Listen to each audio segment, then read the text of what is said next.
आपने देवराज टमाटर कब लगाया था? 1 जनवरी को लगाया था। लगाने के बाद आपको उसका जो ग्रोथ हो रहा था सही टाइम पे सही हो रहा था? उसमें कोई दिक्कत आई थी? ठीक है, कोई इस साल की मौसम थोड़ी अलग थी पिछले 3 सालों के मुकाबले में, ठीक है। तो मौसम खराब होने के बावजूद भी देवराज का ग्रोथ है, फ्लावरिंग आने का टाइम है, फ्लावर में से फ्रूट होने में, सेटिंग होने में सब सही था। सब सही था। लगने के बाद आपको जब फ्रूट सेटिंग हुई तब आपको फ्रूट सेटिंग तब कैसी लगी थी? जब शुरुआत में, ठीक है। फिर आपने तुड़ाई शुरू करी तो पहली तुड़ाई में कितना निकला था?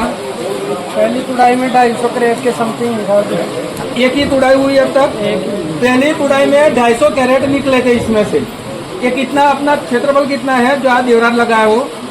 1.5 बीघा। पौधे कितने होते? 2 पैकेट तो लगाए होंगे, 3 पैकेट खरीदे थे, ठीक है। अब 250 कैरेट निकालने के बाद भी जो मैंने आपको बोला था कि फ्रूट साइज सही है, फ्रूट की सेटिंग सही है, अब हमें किसानों को ये लग तो गया, अब बेचने में कैसा है वो हमारा मेन पॉइंट है कि भाई जब ये तुड़ाई करके ब्रोकर के पास या दलाल के पास जाते हैं तो बिक्री कैसी हो रही थी इसकी? है जाते ही हो जाते रेट में वेरिएशन आता है।